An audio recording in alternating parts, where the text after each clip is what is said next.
ഒരാൾക്ക് പെൺമക്കൾ മാത്രമേ ഉള്ളൂ. പെൺമക്കൾ ജീവിച്ചിരിക്കെ അവളുടെ കുട്ടികൾക്ക് വസിയത്ത് ചെയ്യാൻ പറ്റുമോ? എനിക്ക് ആരോഗ്യമുള്ള അവസ്ഥയിൽ ഇപ്പോൾ പെൺമക്കൾക്ക് സ്വത്ത് ഗിഫ്റ്റ് ചെയ്യാൻ പറ്റുമെന്നാണ്. ഒന്ന്, മക്കൾ മരിച്ച പേരക്കുട്ടികൾ എന്ന് പറഞ്ഞാൽ വാപ്പ എൻ്റെ മോൻ മരിച്ചിക്കണ്, പക്ഷേ മോൻ്റെ മക്കളുണ്ട്. അതന്നെ വാപ്പ എൻ്റെ മോൻ മരിച്ചു, പക്ഷേ മോനക്ക് കുട്ടികളുണ്ട്. ഇനിയിപ്പോൾ എൻ്റെ സ്വത്തിൽ മോനക്ക് മിക്കവാറും സ്വത്തുകളൊന്നും ഉണ്ടായിക്കൊള്ളണമെന്നില്ല. സാധാരണയായിട്ട് നമ്മുടെ നാട്ടിൽ പ്രത്യേകിച്ച് ബിസിനസ്സും കാര്യങ്ങളൊക്കെ ഇല്ലാത്ത ഒരാളെ സംബന്ധിച്ചിടത്തോളം ഈ വാപ്പാൻ്റെ സ്വത്താണ് മിക്കവാറും ഭൂസ്വത്തായിട്ട് കിട്ടാറുള്ളത്, അല്ലേ? അങ്ങനത്തെ ഒരു വല്ലിപ്പ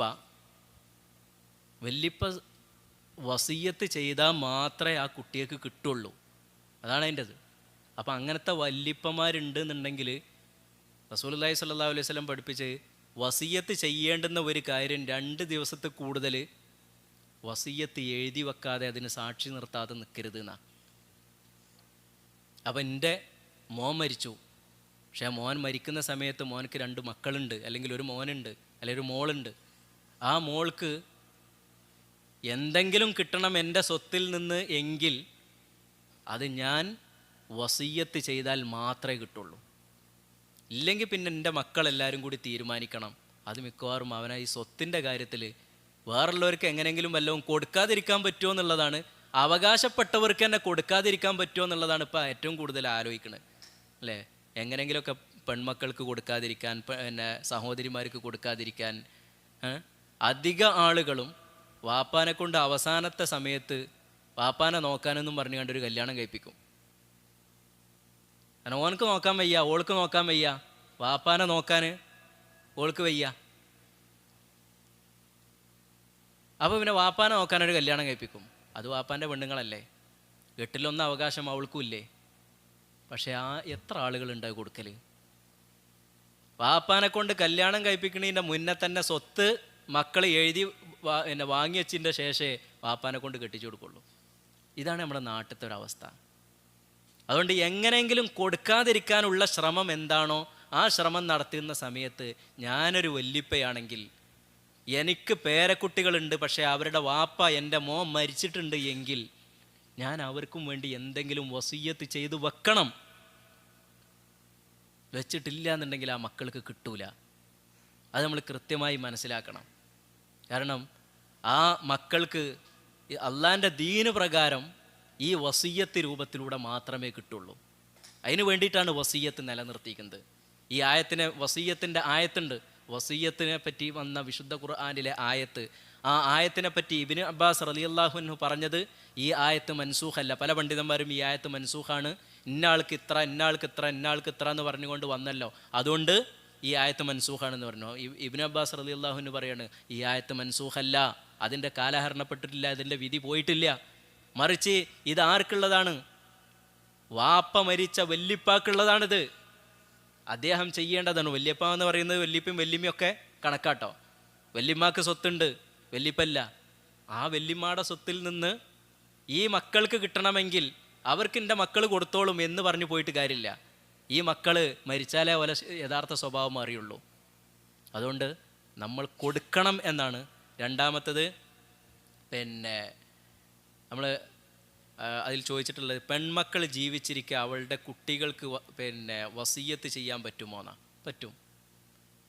പെൺമക്കൾ ജീവിച്ചിപ്പോൾ എനിക്ക് മോളുണ്ട്, ആ മോൾക്ക് എനിക്ക് വസിയ്യത്ത് ചെയ്യാം. കാരണം മോള് അവകാശിയല്ല. മനസ്സിലായോ? മോള് അവകാശിയല്ല. അതുകൊണ്ട് തന്നെ എനിക്ക് ആ മോൾക്ക് വസിയ്യത്ത് ചെയ്യാം. അവകാശികൾക്ക് വസിയ്യത്ത് ചെയ്യാൻ പാടില്ല എന്നാണ് ഇസ്ലാം പഠിപ്പിച്ചിട്ടുള്ളത്. അപ്പം എൻ്റെ മോന് ഏതായാലും മോനക്ക് സ്വത്ത് കിട്ടും, പിന്നെ ഞാനൊരു വസിയ്യത്തും കൂടി വേണ്ട. അള്ളാഹ് ഓരോരുത്തർക്കും അർഹതപ്പെട്ടത് കൊടുത്തിട്ടുണ്ട്. പിന്നെ അതിൻ്റെ പുറമെ നിങ്ങളൊരു വസിയ്യത്ത്. ചില ആളുകളൊക്കെ ഇപ്പോൾ തൊട്ടടുത്ത് വന്നൊരു കേസാണ്, വാപ്പ എല്ലാം ഇസ്ലാമിക ഇതനുസരിച്ച് തന്നെ എൻ്റെ മുതൽ ഭാഗിക്കണം, പര അത് ഇളയ മോൻ കൊടുക്കണം എന്നാണ്. പര ഇളയ മോൻ കൊടുക്കണം. പരക്ക് എത്ര പൈസ ഉണ്ട്? ആ പരക്ക് ഇളയ മോനൊന്നും കൊടുത്തിട്ടില്ല, മൂത്ത മോൻ കൊടുത്തിട്ടുണ്ട്, എന്നാലും വേണ്ടില്ല ഇളയ മോൻ കൊടു. ഇത് എത്രതാ, വലിയ ഒരു സംഖ്യയാണ് ഇപ്പോൾ ആ വസിയ്യത്ത് ചെയ്യണ്. പാടില്ല. നമ്മൾ ഗൗരവമായിട്ട് ആലോചിക്കേണ്ട ഒരു കാര്യമുണ്ട്. റസൂലുള്ളാഹി സ്വല്ലല്ലാഹു അലൈഹി വസല്ലം പറഞ്ഞൊരു കാര്യം, ഒരു മനുഷ്യൻ അള്ളാൻ്റെ ദീന് വളരെ സൂക്ഷിച്ച് ശ്രദ്ധിച്ച് ജീവിക്കും, പക്ഷേ മരിക്കുന്നതിന് മുമ്പ് അവൻ അനന്തരാവകാശത്തിൽ ദോഷം ചെയ്യുന്ന വസിയ്യത്ത് ചെയ്യും, അതോടുകൂടി അവൻ നരകത്ത് പോകുന്നു. ഒന്ന് ആലോചിച്ച് നോക്കണം. സഹീഹായ ഹദീസ. നല്ല നിലക്ക് ജീവിച്ചിട്ട് മരിക്കണ നേരത്ത് അത് ചില ആളുകൾ ഇങ്ങനെ വന്നിട്ട് ഇങ്ങനെ കുശുകുശുപ്പ് നടത്തിയിട്ട് അപ്പം അത് ചെയ്യണം ഇത് ചെയ്യണം എന്ന് പറയുന്ന ആ ഇതുണ്ടല്ലോ, അങ്ങനെ പറഞ്ഞ് വസിയ്യത്ത് ചെയ്യിപ്പിക്കുമ്പോൾ അതുവരെ പിടിച്ചു നിന്നവനാണെങ്കിൽ അവിടെ നിന്നാണ്ടും പിടിച്ചു നിൽക്കണം. ഇനി കൂടുതൽ കാലം നിന്ന് ഈ മക്കൾ നോക്കിയിട്ടില്ലെങ്കിലും അവർ പറഞ്ഞത് കേട്ടിട്ടില്ല എന്നുണ്ടെങ്കിലും കൂടുതലൊന്നും ഞാൻ ജീവിക്കാനില്ലല്ലോ, അതുവരെ പിടിച്ചു നിന്ന ആ വാപ്പ ഈ അവിടുന്ന് അങ്ങോട്ടും പിടിച്ചിക്കണം. അതുകൊണ്ട് വസിയ്യത്തിൽ തിരിമറി നടത്തുന്ന, അനന്തരാവകാശത്തിൽ തിരിമറി നടത്തുന്ന വസിയ്യത്തുകൾ, ആ വസിയ്യത്ത് ഏറ്റവും ഗൗരവമുള്ളതാണ്, അവനവൻ്റെ പരലോകം നഷ്ടപ്പെടുന്നതാണെന്ന്. അതുകൊണ്ട് വളരെ ശ്രദ്ധിക്കുക ഒന്നത്. പിന്നെ എന്നാൽ വസിയ്യത്ത് നടത്തുന്ന ആളുകൾ അവർ ശരിക്കും അവകാശികളായിട്ട് വരുന്നില്ല എങ്കിൽ അവർക്ക് വേണ്ടി വസിയ്യത്ത് ചെയ്യാം. ഇപ്പോൾ പിന്നെ മോൻ ജീവിച്ചിരിക്കുന്നുണ്ടെന്നുണ്ടെങ്കിൽ മോൻ്റെ മോനക്ക് നമുക്ക് വസിയ്യത്ത് ചെയ്യാം. മോൻ ജീവിച്ചിരിക്കുന്നുണ്ട്, അതുകൊണ്ട് തന്നെ മോൻ്റെ മോൻ ആരല്ല, അനന്തരാവകാശിയായി വരൂല, കാരണം മോനുണ്ടല്ലോ. അതുകൊണ്ട് അവന് വസിയ്യത്ത് ചെയ്യാം. അതേപോലെ തന്നെ മോൾക്ക് നമുക്ക് എന്ത് ചെയ്യാം, വസിയ്യത്ത് ചെയ്യാവുന്നതാണ് എന്നർത്ഥം. പിന്നെ രണ്ടാമത്തത്, ആരോഗ്യമുള്ള അവസ്ഥയിൽ പെൺമക്കൾക്ക് സ്വത്ത് ഗിഫ്റ്റ് ചെയ്യാൻ പറ്റുമെന്നാ? പറ്റും. പക്ഷേ ഗിഫ്റ്റിൽ ശ്രദ്ധിക്കേണ്ട ഒരു കാര്യം, മക്കൾ വേറെ ആമക്കൾ ഉണ്ടെന്നുണ്ടെങ്കിൽ, വേറെ പെൺമക്കൾ ഉണ്ടെന്നുണ്ടെങ്കിൽ എല്ലാവർക്കും ഒരേപോലെ കൊടുക്കണം. അതാണ് ഗിഫ്റ്റിൻ്റെ പ്രത്യേകത. ഗിഫ്റ്റ് ചെയ്യുന്ന സമയത്ത് നമ്മൾ ആരോഗ്യമുള്ള സമയത്ത് നന്നായിട്ട് അധ്വാനിക്കാനും അതേപോലെ തന്നെ കാര്യങ്ങളൊക്കെ ചിന്തിക്കാനും ആലോചിക്കാനും ഒക്കെ പറ്റിയ സമയം, അതിനാണ് ആരോഗ്യമുള്ള സമയം എന്ന് പറഞ്ഞത്. ആ സമയത്ത് നമുക്ക് നമ്മുടെ സ്വത്ത് നമ്മുടെ മക്കൾക്കോ അല്ലാത്തവർക്കോ ഒക്കെ വസിയ്യത്തായിട്ടോ അല്ലെങ്കിൽ ദാനമായിട്ടോ ഗിഫ്റ്റായിട്ടോ ഒക്കെ കൊടുക്കാവുന്നതാണ്. ഗിഫ്റ്റ് കൊടുക്കുന്ന സമയത്ത് മക്കൾക്കിടയിലുള്ളതാണ് എങ്കിൽ നമുക്കറിയാമല്ലോ, റസൂലുള്ളാഹി സ്വല്ലല്ലാഹു അലൈഹി വസല്ലമയുടെ അടുക്കലേക്ക് 2 സ്വഹാബിമാർ വരികയാണ്, വാപ്പയും മോനും കൂടിയാണ് അല്ലേ, വാപ്പയും മോനും കൂടിയാണ് വരുന്നത്. റസൂലിനോട് ഞാൻ എൻ്റെ ഈ മോനക്ക് ഒരു ഗിഫ്റ്റ് കൊടുക്കുകയാണ്, നിങ്ങളെ സാക്ഷിയാക്കിയിട്ടാണ് കൊടുക്കണമെന്നാണ്. റസൂലുള്ളാഹി സ്വല്ലല്ലാഹു അലൈഹി വസല്ലം അയാളോട് ചോദിച്ചു, എൻ്റെ എല്ലാ മക്കൾക്കും കൊടുത്തുക്കണമെന്ന് ചോദിച്ചു. ഇല്ല എന്ന് പറഞ്ഞ്, ഈ അനീതിക്ക് കൂട്ടുക എന്നെ തന്നെ പിടിക്കണമെന്നാ. ആലോചിച്ച് നോക്കിയാൽ മതി. ഈ അനീതിക്ക് ഞാൻ എന്ത് ചെയ്യൂല, കൂട്ടുക്കൂലാന്ന്. അതുകൊണ്ട് ഗിഫ്റ്റ് കൊടുക്കുകയാണെന്നുണ്ടെങ്കിൽ എല്ലാവർക്കും ഒരേപോലെ കൊടുക്കണം എന്നർത്ഥം. പിന്നെ പല ആളുകളും മനസ്സിലാക്കിയിട്ടുള്ളത്, പെൺകുട്ടികളെ കെട്ടിക്കുന്ന സമയത്ത് അതിനൊക്കെ എന്തായാലും കെട്ടിക്കുന്ന സമയത്ത് എന്തെങ്കിലും പിന്നെ പണ്ടം കൊടുക്കണം. ചില കുട്ടികൾക്കൊക്കെ എങ്കിലും പിന്നെ ഒറ്റടിക്ക് സാധാരണ നിലക്ക് അങ്ങോട്ട് കെട്ടിച്ച് പോയിട്ടില്ല എന്നുണ്ടെങ്കിൽ സ്ത്രീധനം കൊടുക്കേണ്ടി വരും.